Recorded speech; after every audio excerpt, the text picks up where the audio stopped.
નમસ્કાર વિદ્યાર્થી મિત્રો, આજે આપણે ઘન અવસ્થા પાઠમાં 8મો લેક્ચર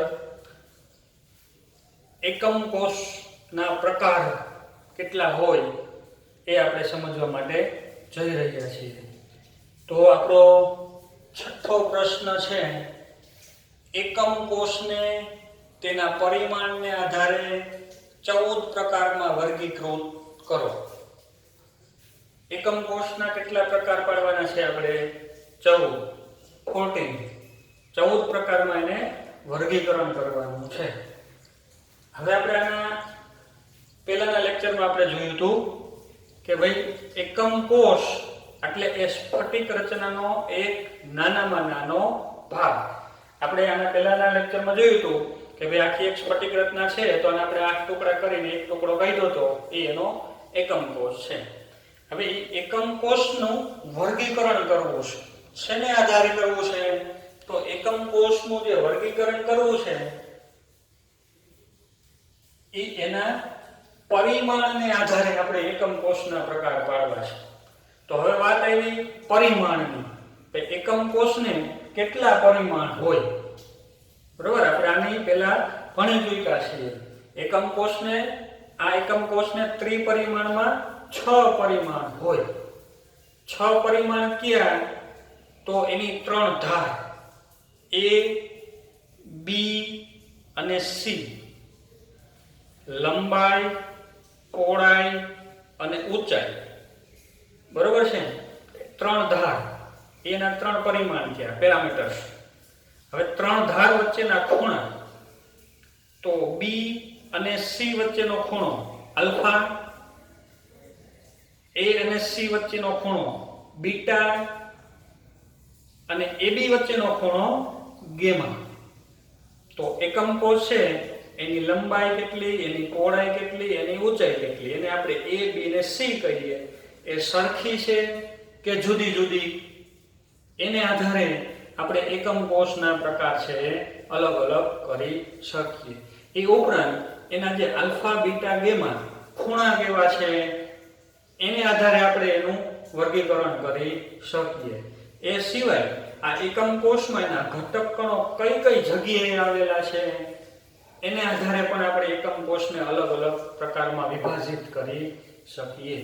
તો આવી રીતે આપણે એકમ કોષના પેરામીટર્સને આધારે એના 14 પ્રકાર છે એ પાડવા છે. ચાલો,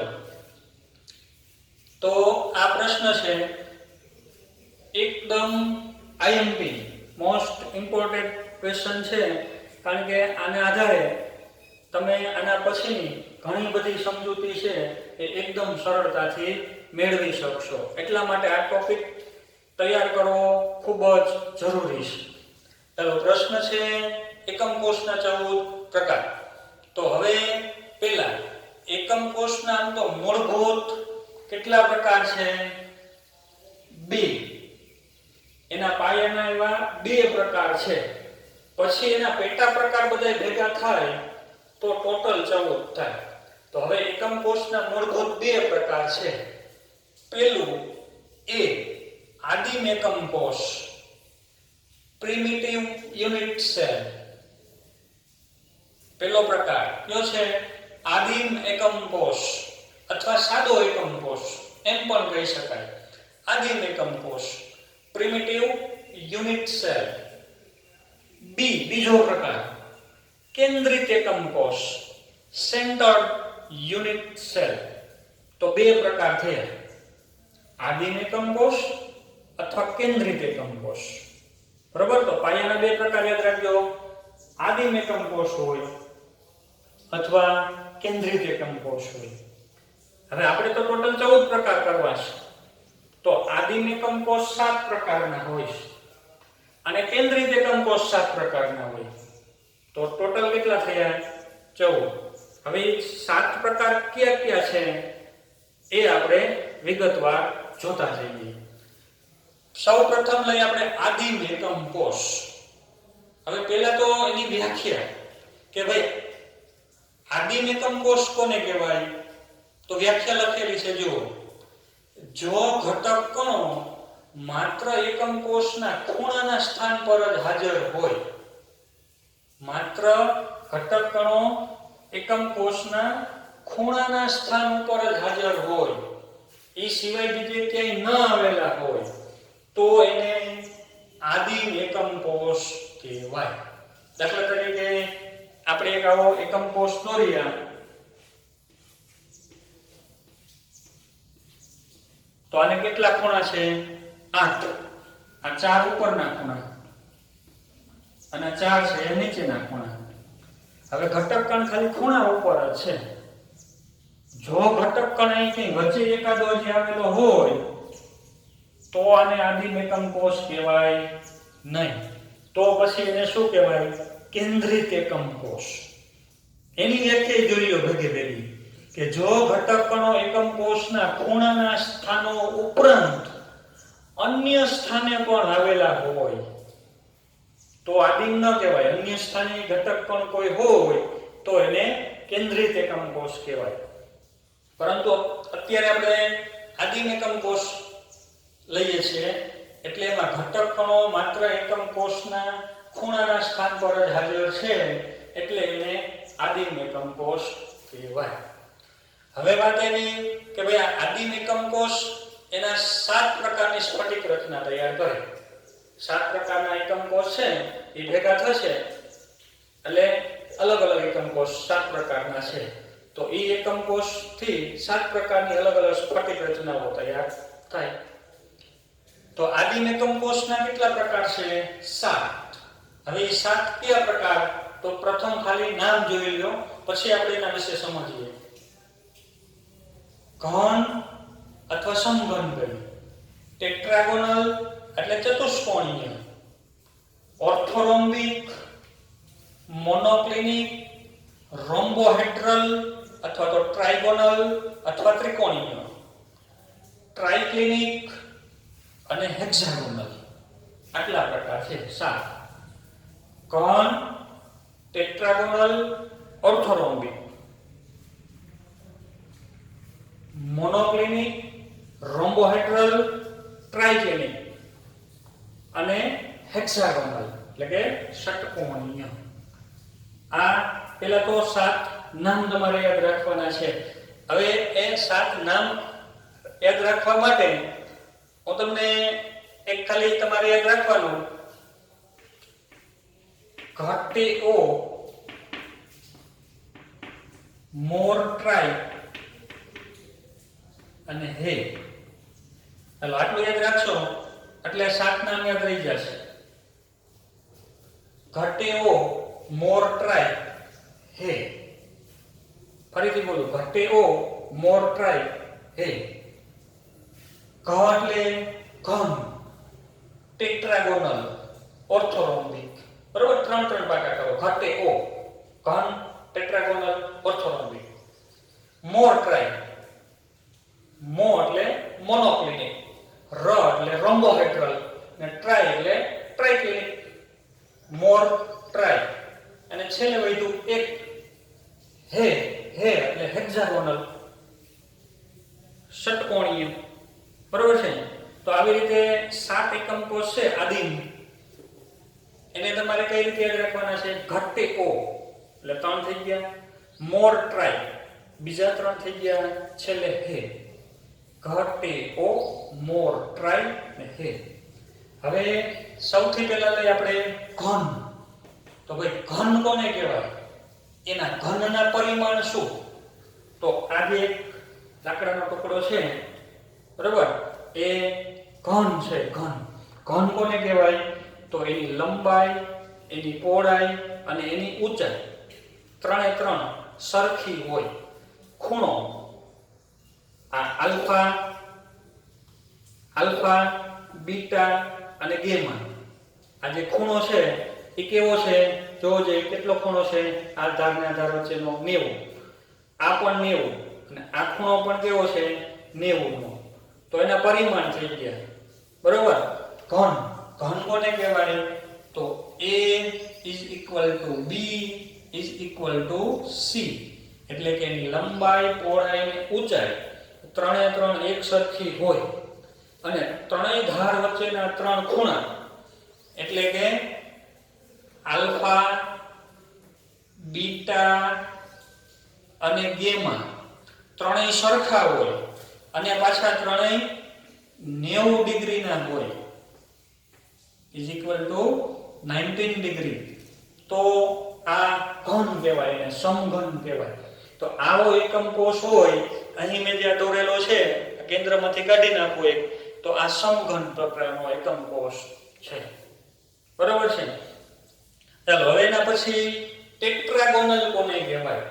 ટેટ્રાગોનલ. તો ધારો કે આ થોડો ઊંચો થઈ જાય આટલો, તો એને સમઘન ન કહેવાય. હવે એને શું કહેવાય? ટેટ્રાગોનલ. છે આ જ સમઘન જ, પણ આ થોડો ઊંચો થઈ ગયો છે આટલો, આવી રીતનો. એટલે લંબાઈ પહોળાઈ સરખી છે પણ એની ઊંચાઈ વધી ગઈ છે. તો એને આપણે કહેશું, એક આકૃતિ બતાવું તમને. આ ખોખું છે પણ આ જે આકાર છે ને સમઘન ન કહેવાય. બરાબર છે. આને શું કહેવાય? ટેટ્રાગોનલ. જો એની લંબાઈ અને એની પહોળાઈ બંને સરખી છે. આ બાજુ એટલું છે, આ બાજુ એટલું જ છે. તો a = b. a બરાબર b.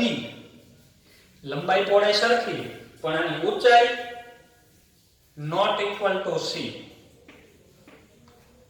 a b સરખા છે પણ એની ઊંચાઈ સરખી નથી. હવે ખૂણો આલ્ફા ખૂણો 90 નો, બીટા ખૂણો 90 નો, આ ખૂણો પણ કાટખૂણો 90 નો. તો એમાં કઈ ફેર નથી. શું થશે? Alpha is equal to beta is equal to gamma is equal to 19 degree. ચાલો, તો આ જે રચના થઈ ટેટ્રાગોનલ છે. તો આ ઘન છે અને આ છે ટેટ્રાગોનલ્સ. આ ઘન અને આ ટેટ્રાગોનલ્સ. શું ફેર છે? ખાલી આમાં a b c ત્રણેય સરખા છે, આમાં a b બંને સરખા છે પણ c એટલે કે ઊંચાઈ થોડી વધારે છે. તો આ એના પરિમાણ છે, એ ખૂબ અગત્યના છે, એ તમારે યાદ રાખવાના છે. હવે એના પછી ઓર્થોરોમ્બિક. હવે ઓર્થોરોમ્બિકમાં શું થશે? તો એની લંબાઈ પહોળાઈ અને ઊંચાઈ ત્રણે ત્રણ અલગ અલગ. બતાવું એક આકૃતિ તમને.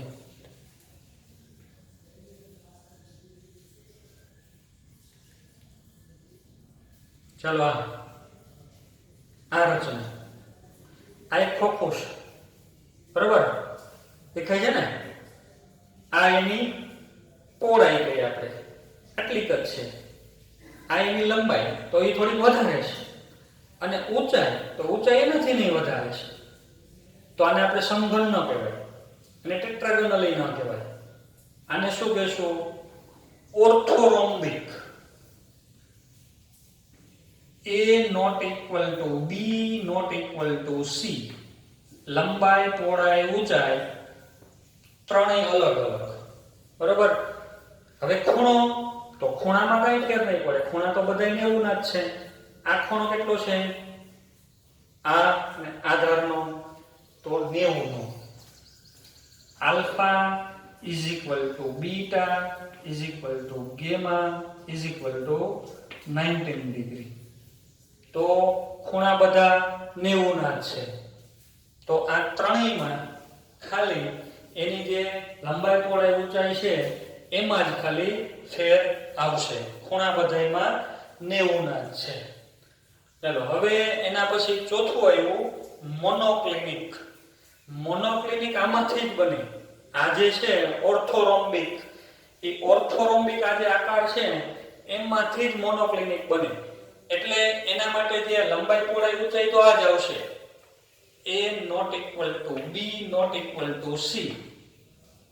પણ એક ફેર ક્યાં થઈ જશે? જો આ ખૂણો તમને કેટલો દેખાય છે અત્યારે? આ ખૂણો આવડો 90 નો. પણ હવે હું આમ કરી નાખું આમ. હાલો, હવે મને કયો જઈ આ ખૂણો છે 90 નો રહ્યો. જો આવી રીતે આ 90 નો હતો, a અને b વચ્ચેનો ખૂણો. પણ આમ કરી નાખ્યું તો આ ખૂણો હવે 90 નો રહેતો નથી. આ ખૂણો તો હજુ 90 નો જ છે. આ ખૂણો 90 નો છે, કાટખૂણો. પણ આ ખૂણો હવે કાટખૂણો નથી. તો જે આ આકાર છે આવી રીતનો આકાર સેજ આમ થઈ જશે આટલો, બરાબર, ઉપરથી સેજ આમ દબાઈ જઈશ, ત્રાસો થઈ ગયો જરાક આમ, તો આ સીધો હતો આમ, પણ આમ થઈ ગયો એટલે હવે આકાર બની ગયો મોનોક્લિનિક. તો એબીસી ત્રણેય અલગ અલગ, આલ્ફા અને ગેમા આ બે 90 ના ખૂણા છે, પણ એક જે બીટા ખૂણો છે એનો એક ખૂણો beta not equal to 19 degree, એ 90 નો રહેતો નથી, કાટખૂણો નથી રહેતો. આમ હતું પણ આટલું આમ ત્રાસું થઈ ગયું, આમ આટલું થઈ ગયું ત્રાસું, એટલે હવે એ ખૂણો 90 નો રહેતો નથી. તો એ મોનોક્લિનિક રચના થઈ ગઈ. ચાલો યાદ રાખજો, તમારે કઈ રીતે યાદ રાખવાનું છે કે ભાઈ મોનોક્લિનિક શેમાંથી બનશે? તો મોનોક્લિનિક છે એ ઓર્થોરોમ્બિક માંથી બને છે. હવે વાત આવી રોમ્બોહેડ્રલ. રોમ્બોહેડ્રલ શેમાંથી બનશે? તો રોમ્બોહેડ્રલ આમાંથી બનશે. જે પેલી હતી ઘન, એમાં સેજ ખૂણો બદલશે. આ દાખલા તરીકે આ ઘન છે આવડા, બરાબર, તો આના a equal to b equal to c, બરાબર છે. લંબાઈ, પહોળાઈ અને ઊંચાઈ ત્રણેય સરખી છે. પણ હવે ધારો કે આ કોઈ રબરનો છે અને અહીંયા ઉપરથી આમ પ્રેશર આવ્યું, આમ થોડોક થયો દબાણો, એટલે આ જે ખૂણો 90 નો છે એ ધારો કે 90 નો રહેતો નથી. આ ખૂણો જે 90 નો છે એ પણ થોડોક આમ દબાય છે, એ બદલી જાય છે, અને આમ દબાય છે, આમ આવી રીતે. એટલે આ જે ખૂણો કાટખૂણો છે એ પણ કાટખૂણો રહેતો નથી. તો હવે શું થશે રોમ્બોહેડ્રલમાં? તો રોમ્બોહેડ્રલમાં alpha equal to beta equal to gamma, બરાબર છે. રોમ્બોહેડ્રલ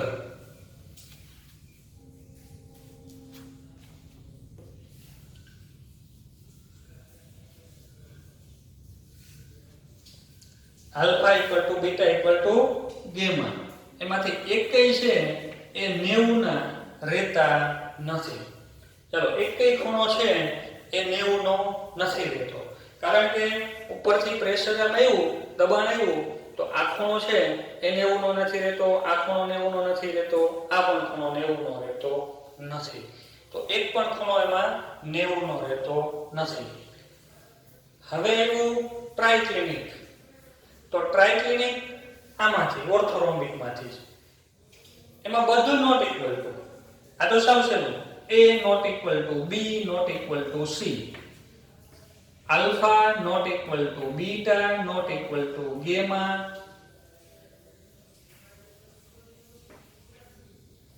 not equal to 19 degree. Alpha, beta, gamma એકેય 90 ના નથી, a b c એકેય સરખા નથી. તો બધું નોટ ઇક્વલ ટુ કરી નાખો એટલે ટ્રાઇક્લિનિક.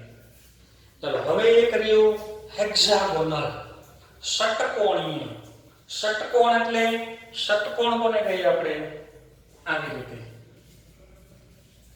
6 ખૂણા હોય, 6 ખૂણા એટલે એને કહેવાય ષટકોણ. કોણ એટલે ખૂણો. કેટલા ખૂણા થશે આવા? 6 ખૂણા થાય. તો 6 ખૂણા ધરાવતો એક જેવો બનતો હોય આકાર, તો એને આપણે ષટકોણીય કહીએ. પણ ત્રિપરિમાણમાં બનાવી, આમાંથી જ બનાવવો હોય. આમ છે આમ, પણ એને આમ કરી નાખો, જો ષટકોણ બની ગયો. આ એક ષટકોણ જેવી રચના થઈ, બરોબર. આ બની ને, એક અહીં ખૂણો, એક અહીં ખૂણો સાથે, તો આ ષટકોણ થઈ. હવે આજે મારા હાથમાં છે અત્યારે ષટકોણ છે, બરોબર છે. એના 6 ખૂણા તમારે જોવા હોય તો આ રીતે તમને દેખાય. તો આ ષટકોણ, આવી આકૃતિ હોય તો ષટકોણ. હવે આના પરિમાણ આપણે લખીએ તો જો આ a અને આ b, બરોબર છે, આવી રીતનું છે આમ. તો આ a, આ b, a અને b સમાન ષટકોણ માટે. A ઇઝ ઇક્વલ ટુ બી, પણ આ સી ઊંચાઈ એ એને સમાન નથી, નોટ ઇક્વલ ટુ સી. તો એના પરિમાણ થયા બાજુ ધાર કેટલી હોય. A ઇક્વલ ટુ બી, અહીંયા A અને B આ બે સમાન છે, પણ જે ઊંચાઈ થતી હતી C એ સમાન નથી. ખૂણા, આ ખૂણો અને આ ખૂણો 90 નો છે, તો alpha is equal to beta, બે 90 ના ખૂણા છે, કાટખૂણા છે. પણ હવે આ ખૂણો કેટલો થશે ષટકોણમાં?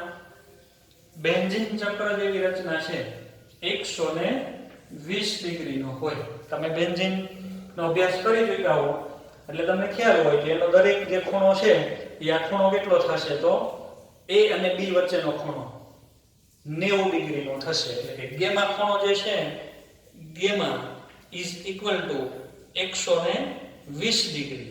બરાબર, 90 નો ને A અને B બંને 90 ના છે, પણ ગેમા ખૂણો છે એ 120 ડિગ્રી, 120 ડિગ્રી. તો આવી રીતે 7 એકમ કોષ થયા.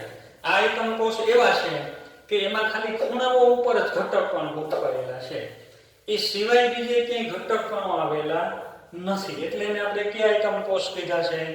આદિમ એકમ કોષ. બરાબર, આ સૌથી પહેલો છે સમઘન. સમઘનના ખાલી આખી ખૂણા ઉપર જ એકમ કોષ આવેલા છે, ઘટકપણો આવેલા છે, પણ એની A B C લંબાઈ પહોળાઈ ઊંચાઈ સમાન છે, આલ્ફા બીટા ગેમા 90 ના કાટખૂણો છે, એટલે સમઘન. ટેટ્રાગોનલ, તો એના પછી આ લીધું હતું ટેટ્રાગોનલ. આમાં એવું જ છે, ખાલી 8 ખૂણા ઉપર, 4 ઉપરના ખૂણા, 4 નીચેના ખૂણા, 8 ખૂણા ઉપર જ એક ઘટકપણ આવેલા છે. પછી લંબાઈ પહોળાઈ ઊંચાઈ ભલે અલગ અલગ છે, એટલે આપણે એને શું કહીશું? તો A B સમાન છે, પણ એક ઊંચાઈ જુદી છે. ખૂણા બધાય 90 ના. ઓર્થોરોમ્બિક, A B C ત્રણેય અલગ અલગ, એટલે આ રચના હતી. આ જે રચના હતી આ ઓર્થોરોમ્બિક હતી. A B C લંબાઈ પહોળાઈ ઊંચાઈ બધું જુદું જુદું, ખૂણા બધાય 90 ના. તો અહીં સુધી ખૂણા બધાયમાં 90 ના જ છે. આટલું થયું. આ ત્રણ ઘટ્ટે O, ઘન, ટેટ્રાગોનલ, ઓર્થોરોમ્બિક, ત્રણેયમાં ખૂણા 90 ના જ હોય. A B C માં ફેર હોય. હવે એના પછીની ત્રણ મોર ટ્રાઈ. મોર ટ્રાઈ, તો મો એટલે મોનોક્લિનિક, તો એ તમારે યાદ રાખવાનું. ઓર્થોરોમ્બિક માંથી બનાવવાનું. ખાલી શું કરવાનું? A B C not equal to આવશે, આલ્ફા ગેમા છે 90 ના આવશે, પણ બીટા એક ખૂણો છે એ 90 નો થશે નહીં. એક આ બીટા ખૂણાને તમે 90 નો ન દર્શાવો એટલે થઈ ગઈ મોનોક્લિનિક. હવે પછી એની ર એટલે રોમ્બોહેડ્રલ. બરાબર, તો રોમ્બોહેડ્રલ તમારે પહેલામાંથી યાદ રાખવાનું. આ ચોકડી આમ યાદ જ રાખવાની છે. આમાંથી આ બનશે, પહેલામાંથી આ પાંચમું બનશે. ચોકડી તમારે યાદ જ રાખવાની. રોમ્બોહેડ્રલ, તો A B C ત્રણેય સરખા છે, આલ્ફા બીટા ગેમા પણ સરખા છે, પણ એકેય 90 ના નથી. ખાલી અહીંયા નોટ ઇક્વલ ટુ, એટલે થઈ ગયું રોમ્બોહેડ્રલ. ટ્રાઇક્લિનિક, તો ટ્રાઇક્લિનિકમાં તો સાવ સહેલું, બધું નોટ ઇક્વલ ટુ કરી નાખો. A not equal to B not equal to C, alpha not equal to beta not equal to gamma not equal to 19 degree. તો આવી રીતે બધું જ નોટ ઇક્વલ ટુ કરી નાખો, બધું અસમાન છે, એટલે થઈ ગયું ટ્રાઇક્લિનિક. અને છેલ્લે એવું હેક્સાગોનલ. તો આ જે હેક્સાગોનલ છે, આવું આ હેક્સાગોનલ, આને દર્શાવવું હોય તો A B સરખા છે પણ C જુદું છે. તો A equal to B not equal to C, કારણ કે હેક્સાગોનલમાં ઊંચાઈ વધારે હોય, બાકી એની લંબાઈ પહોળાઈ સરખી જ હોય. હવે ખૂણો, તો આલ્ફા બીટા 90 નો જ આવશે, આ ખૂણો તો 90 નો જ થશે, પણ આ જે ખૂણો છે એ બેન્ઝીન ચક્રમાં આવે એટલો ખૂણો થશે, એટલે 120 ડિગ્રી નો થશે. તો 7 આદિમ એકમ કોષ આપણે ભણ્યા.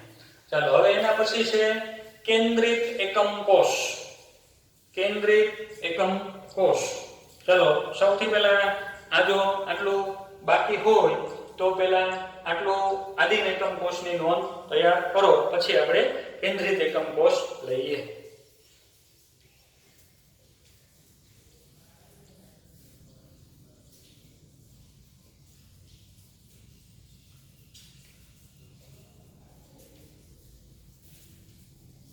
ચાલો હવે બીજું રહી કેન્દ્રિત એકમ કોષ. તો આદિમમાં ખાલી ખૂણાઓ ઉપર જ ઘટક કણો હતા. ઘટક કણ માત્ર એકમ કોષના ખૂણાઓ ઉપર છે. અહીં શું કરવાનું, તો જો ઘટક કણો એકમ કોષના ખૂણાના સ્થાનો ઉપરાંત અન્ય સ્થાને પણ આવેલા હોય, એટલે ખૂણાના સ્થાને તો છે પણ એ ઉપરાંત અન્ય કોઈ સ્થાને પણ ઘટક કણ આવેલા હોય તો એને આપણે કેન્દ્રિત એકમ કોષ કહીએ. કેન્દ્રિત એકમ કોષ 3 પ્રકારના છે. ચાલો કેન્દ્રિત એકમ કોષના કેટલા પ્રકાર પડે છે, તો 3. કેવી રીતે 3 પ્રકાર પડ્યા, તો ખૂણા ઉપર ઘટક કણ છે પણ અન્ય એટલે કઈ જગ્યાએ ઘટક કણ આવેલો છે એને આધારે એના 3 પ્રકાર પડ્યા. પહેલું ફલક કેન્દ્રિત. હવે નામ જ છે જો ફલક કેન્દ્રિત, તો પહેલા તો આ એકમ કોષ છે, ધારો કે ફલક એટલે ફેસ, બાજુ. અને કેટલી બાજુ હોય ગણો જોઈને, કેટલી બાજુ હોય, તો જો આ 4 આગળ છે, 1 આ 2 આ 3 આ 4 બાજુ થઈ, એક ઉપરનું 5 અને એક છે એ ફેસ, નીચેનો ફેસ. તો આ ફેસ એટલે બાજુ. કેટલી બાજુ છે, 6. તો દરેક ખૂણા ઉપર ઘટક કણ હોય અને 6 ફલકના મધ્યમાં એક એક ઘટક કણ આવેલો હોય. એક અહીંયા ઘટક કણ આવેલો છે, એક અહીં પાછળ છે એમ ઘટક કણ આવેલો છે, અહીંયા ઘટક કણ આવેલો છે. તો દરેક ખૂણા ઉપર ઘટક કણો દરેક ખૂણાના સ્થાનો ઉપર હોય, ઉપરાંત ફલકના મધ્યે હોય, અન્ય એટલે ફલકના 6 ફલકના મધ્યમાં પણ આવેલો હોય તો એને ફલક કેન્દ્રિત એકમ કોષ કહેવાય. વ્યાખ્યાની જેમ જ જો ઘટક કણો એકમ કોષના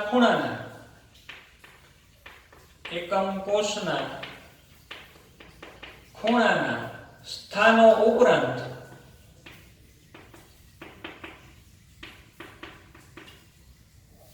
હવે લખવાનું ખૂણાના સ્થાનો ઉપરાંત 6 ફલક કઈ અથવા તો દરેક ફલક કઈ 6 ફલકના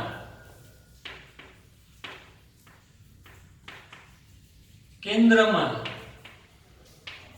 પણ એક ઘટક કણ આવેલ હોય તો 6 ખૂણાના સ્થાનો ઉપર આવેલ છે, ઉપરાંત એના 6 ફલકના કેન્દ્રમાં પણ એક ઘટક કણ આવેલ છે. 6 ફલકના કેન્દ્રમાં પણ એક ઘટક કણ આવેલો હોય એટલે એને કહેવાય ફલક કેન્દ્રિત, ફેસ સેન્ટર્ડ યુનિટ સેલ. હવે આવા ફેસ સેન્ટર્ડ યુનિટ સેલ આપણે બનાવવા હોય તો કેટલા બને, કેટલા શક્ય છે, 7. કેવી રીતે, તો આપણે 7 એકમ કોષ બનાવ્યા છે, બધાની બાજુમાં એક મૂકી દો. દાખલા તરીકે ઘન, આ ઘન છે, આની બધાની બાજુમાં એક ઘટક પણ મૂકી દો એટલે થઈ જશે ફલક કેન્દ્રિત ઘન. ટેટ્રાગોનલ્સ, આ રચના છે એ ટેટ્રાગોનલ્સ, આ ટેટ્રાગોનલ રચના છે, આના બધાયનામાં મૂકી દો દરેક ફલકમાં છે 6 ફલકના કેન્દ્રમાં એક તો થઈ જશે ફલક કેન્દ્રિત ટેટ્રાગોનલ. એવી રીતે ફલક કેન્દ્રિત ઓર્થોરોમ્બિક, ફલક કેન્દ્રિત મોનોક્લિનિક, ફલક કેન્દ્રિત રોમ્બોહેડ્રલ, ફલક કેન્દ્રિત ટ્રાઇક્લિનિક અને ફલક કેન્દ્રિત હેક્સાગોનલ. તો આવી રીતે 7 પ્રકારના ફલક કેન્દ્રિત બની શકે. પરંતુ અસ્તિત્વ એટલા બધાનું માલુમ પડેલું નથી. અસ્તિત્વ માત્ર ખાલી 2 નું જ હોય છે. ફલક કેન્દ્રિત ઘન હોય અને ફલક કેન્દ્રિત ઓર્થોરોમ્બિક હોય છે. ફલક કેન્દ્રિત ઘન અને ફલક કેન્દ્રિત ઓર્થોરોમ્બિક 2 જ પ્રકારના ફલક કેન્દ્રિત જોવા મળે છે. એના પછી લઈ આવે અંતઃકેન્દ્રિત એકમ કોષ. અંતઃકેન્દ્રિત એટલે કે બોડી સેન્ટર્ડ. અંતઃકેન્દ્રિત એટલે બોડી સેન્ટર્ડ યુનિટ સેલ. તો આ છે અંતઃકેન્દ્રિત એકમ કોષ. દાખલા તરીકે આ ઘન છે, હવે બરોબર આના સેન્ટરમાં અહીં આ એનું સેન્ટર છે. ન્યાય એક એકમ કોષ એક ઘટક કણ મૂકી દઉં તો હવે એ આદિમ નહીં રહે, પણ અંતઃકેન્દ્રિત તેના અંતઃકેન્દ્ર ઉપર એક મૂકી દે ઘટક કણ એટલે થઈ જાય અંતઃકેન્દ્રિત કણ. તો એની વ્યાખ્યા લખવી હોય તો ઉપર લખી એમ જ, જો ઘટક કણો એકમ કોષના ખૂણાના સ્થાનો ઉપરાંત, આ છે એમ જ, ઘટક કણો એકમ કોષના ખૂણાના સ્થાનો ઉપરાંત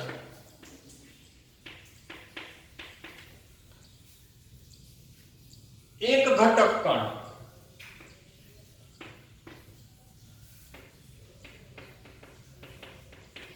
ખૂણા તો છે ઉપરાંત એક ઘટક કણ અંતઃકેન્દ્ર પર આવેલું હોય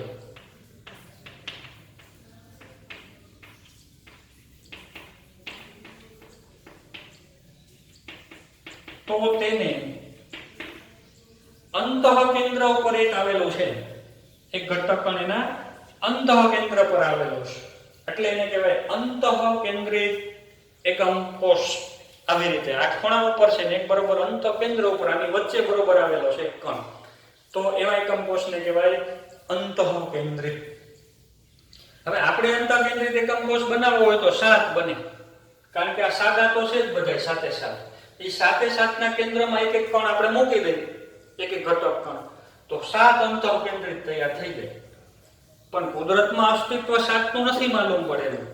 કુદરતમાં અત્યાર સુધી જે સંયોજનો માલુમ પડ્યા છે એમાં ખાલી 3 પ્રકારના અંતઃકેન્દ્રિત જોવા મળ્યા છે. કયા 3? તો અંતઃકેન્દ્રિત ઘન, અંતઃકેન્દ્રિત ટેટ્રાગોનલ અને અંતઃકેન્દ્રિત ઓર્થોરોમ્બિક. આ પેલા 3. અંતઃકેન્દ્રિત ઘન હોય, અંતઃકેન્દ્રિત ટેટ્રાગોનલ હોય અને અંતઃકેન્દ્રિત ઓર્થોરોમ્બિક હોય. બરોબર, 3 પ્રકાર જ છે. હવે વાત આવી ત્રીજી, અંતકેન્દ્રિત ઘન.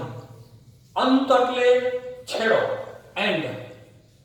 અંતકેન્દ્રિત ઘન, તો એમાં શું થશે? એમાં ફલક કેન્દ્રિત જેવું જ છે. ફલક કેન્દ્રિતમાં 6 ફલકના કેન્દ્રમાં એક ઘટક કણ હતા, પણ અંતકેન્દ્રિતમાં 6 નહીં, સામસામેની જોડમાં આવે. 8 ખૂણાઓ ઉપર ઘટક કણો હોય અને કોઈ પણ બે સામસામેના ફલકના કેન્દ્રમાં હોય. એટલે દાખલા તરીકે એક ઘટક કણ અહીં આવેલો છે તો એની સામેની છે અહીંયા આ બાજુ, તો એક ત્યાં આવેલો છે, એક આ બાજુ તો એક આ બાજુ. બરોબર છે? અહીં ધારો કે અહીંયા એક ઘટક કણ છે આ ફલકના કેન્દ્રમાં, તો એક ઘટક કણ એના સામેના ફલકના કેન્દ્રમાં છે. એક જ જોડ ટૂંકમાં આ બાજુ ને આ બાજુ ને એક જોડમાં જ, બાકી બી સિવાયના કોઈ ફલકના કેન્દ્રમાં આવેલ નથી. તો અંતકેન્દ્રિત કોને કહેવાય? અંતકેન્દ્રિત.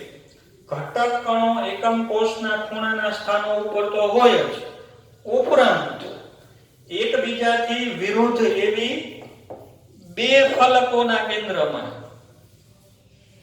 યાદ રાખજો, બે ફલક કઈ કઈ? એક આ ફલક ને આ ફલક, બાજુ બાજુની બે ફલક નહીં, સામસામેની બે ફલક. તો આ બે ફલક, એક આ બાજુની ફલક તો એક એની સામેની ફલક, અથવા એક ઉપરની ફલક લ્યો તો બીજી એની નીચેની ફલક. એવી રીતે સામસામેની એકબીજાથી વિરુદ્ધ એવી બે ફલકોના કેન્દ્રમાં પણ એક એક ઘટક પણ આવેલો હોય તો એને કહેવાય અંતકેન્દ્રિત એકમ કોષ. હવે આપણે અંતકેન્દ્રિત એકમ કોષ બનાવવા હોય તો આપણે જે આદિમ એકમ કોષ છે, સાદા એકમ કોષ ખાલી ખૂણા ઉપર જ હોય એવા, એ બધાની સામસામેની બાજુમાં એક ઘટક પણ ગોઠવી દઈએ તો આપણાથી 7 અંતકેન્દ્રિત બની જાય.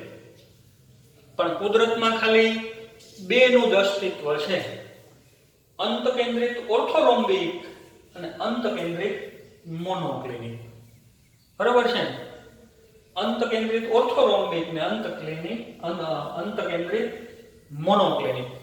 ઓર્થોરોમ્બિક અંતકેન્દ્રિત હોય અને મોનોક્લિનિક હોય.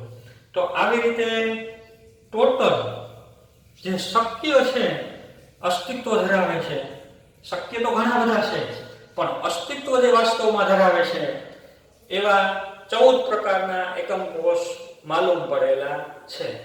કયા 14 પ્રકારના થયા ગણો જોઈએ? 7 આદિમ કોષ. એ ટૂંકમાં યાદ રાખવા માટે આ ઘટેવો, મોર્ટ્રાઈ, હે. ઘટેવો એટલે 3 થઈ ગયા, મોર્ટ્રાઈ એમાં 3 આવ્યા અને એક હેક્સાગોનલ 7 થયા, તો 7 આદિમ. હવે બીજા 7 તો ફલક કેન્દ્રિતના 2, અંતઃ કેન્દ્રિતના 3, ફલક કેન્દ્રિતના 2, અંતઃ કેન્દ્રિતના 3, કેટલા થયા 5. અંત કેન્દ્રિતના 2, તો 5 ને 2 7. તો આવી રીતે 7 એકમ કોષ છે એ કેન્દ્રિત થયા. તો 7 આદિમ અને 7 કેન્દ્રિત, ટોટલ કેટલા થયા 14. બરોબર છે. તો આ 14 જે એકમ કોષ છે એ તમારે વ્યવસ્થિત યાદ રાખવાના છે, કારણ કે આના પછીનું જે છે આપણે એ આની ઉપરથી જ આવશે.